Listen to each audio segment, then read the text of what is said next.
প্রথমে ভাবছিলাম যে হয়তো স্টুডেন্ট পাবো কিনা, 10 জন স্টুডেন্ট আসবে কিনা, এটা একটা টেনশনের মধ্যে ছিলাম। কিন্তু দেখলাম আস্তে আস্তে আপনাদের সাহায্য সহযোগিতায় অ্যাডভার্টাইজমেন্ট করে দেখলাম স্টুডেন্ট এলো, 20 জন স্টুডেন্ট এসে গেছে। তো এখন মোটামুটি মনে হচ্ছে যে হ্যাঁ এবার হবে।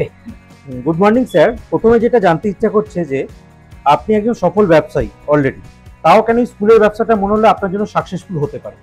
প্রথমে আমি বলি যে আমি অন্য একটা ব্যবসার সাথে এতদিন পর্যন্ত ছিলাম। তো ব্যবসাটা করতে করতে আমার মনে হয়েছিল অন্য একটা ব্যবসা, এমন একটা ব্যবসা দরকার যেটা স্টেবল ইনকাম দেবে, প্লাস মানুষের সমাজ সেবার কাজে লাগবে। তো সেরকম একটা ব্যবসার আমি চিন্তা ভাবনা করছিলাম। করতে করতে মনে হয়েছিল যে স্কুলের ব্যবসাটা একটা সামাজিক বার্তা দেওয়া যাবে, এডুকেশনও দেওয়া যাবে, প্লাস একটা স্টেবল ইনকামও পাওয়া যেতে পারে, একটা প্যাসিভ ইনকাম পাওয়া যেতে পারে। সেই চিন্তা ভাবনা থেকে আমি চিন্তা ভাবনাটা নিয়েছিলাম। কি কোথা থেকে করব, কিভাবে করব সেটা জানতাম না। তারপর একদিন আমি ইউটিউব দেখলাম, দেখে আপনাদের এটা স্কুলের ব্যাপারে আমি জানতে পারলাম। তো সেখান থেকেই আমার এই ডিসিশন নেওয়া।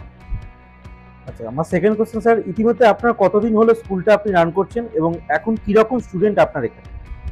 স্যার আমি অলরেডি 3 মাস হয়ে গেল। এখন স্টুডেন্ট হয়েছে আপনার 20 হয়েছে, 20 জন স্টুডেন্ট আছে।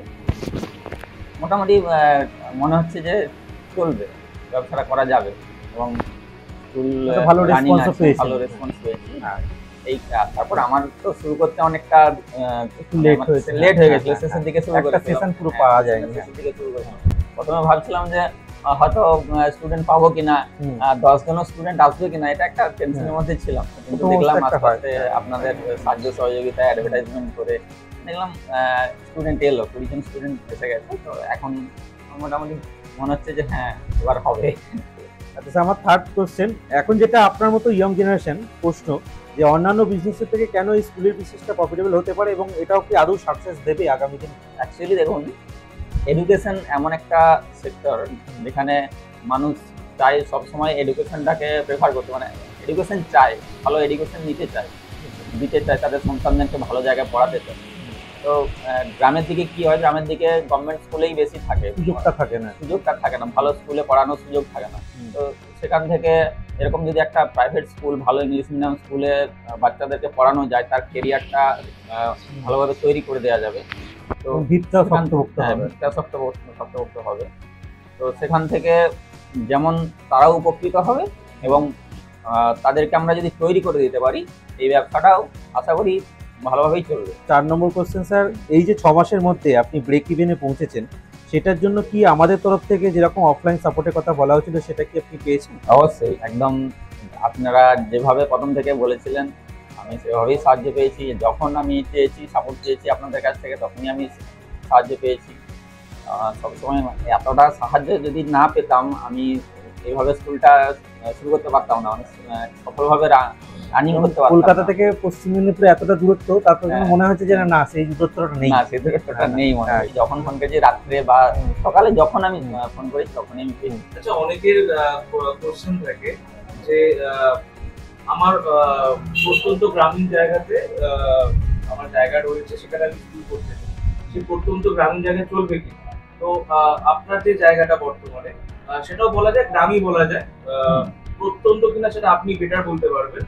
এরকম জায়গায় আপনার স্কুল যে চলছে, সাপোর্ট তো পাচ্ছে, যোগাযোগ ব্যবস্থা বা টিচার ট্রেনিং সমস্ত কিছু নিয়ে আপনার বক্তব্যটা জানেন?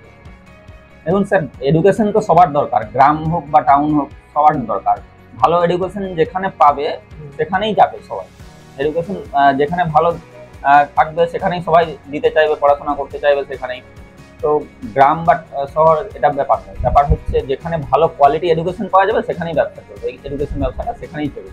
তো আমার মনে হয় এটা গ্রামের জন্য চলবে না বা টাউনে চলবে, এটা গ্রামের স্টুডেন্টদের সাধ্যের মধ্যে। হ্যাঁ, আমরা বক্তব্য বলি স্বাদ আছে সাধ্য নেই, সাধ্যের মধ্যে আমি দেওয়া হয়েছে। তারপর যেহেতু আমাদের রয়্যাল কিংসল্যান্ড থাকাতে খরচা অনেকটাই কম, অন্যান্য স্কুলের তুলনায় খরচা অনেকটাই কম। তো সেক্ষেত্রে গ্রামের ছেলেদের ক্ষেত্রে অসুবিধা হবে না আমার মনে হয়। এরপরে কোশ্চেন, স্কুল খোলার কথা তো মাথায় এসেছিল, কিন্তু রয়্যাল কিংসল্যান্ডের হাত ধরে যে আপনি স্কুল দেন, তো সেটা যদি আমাদের সঙ্গে শেয়ার করেন সেই জানি।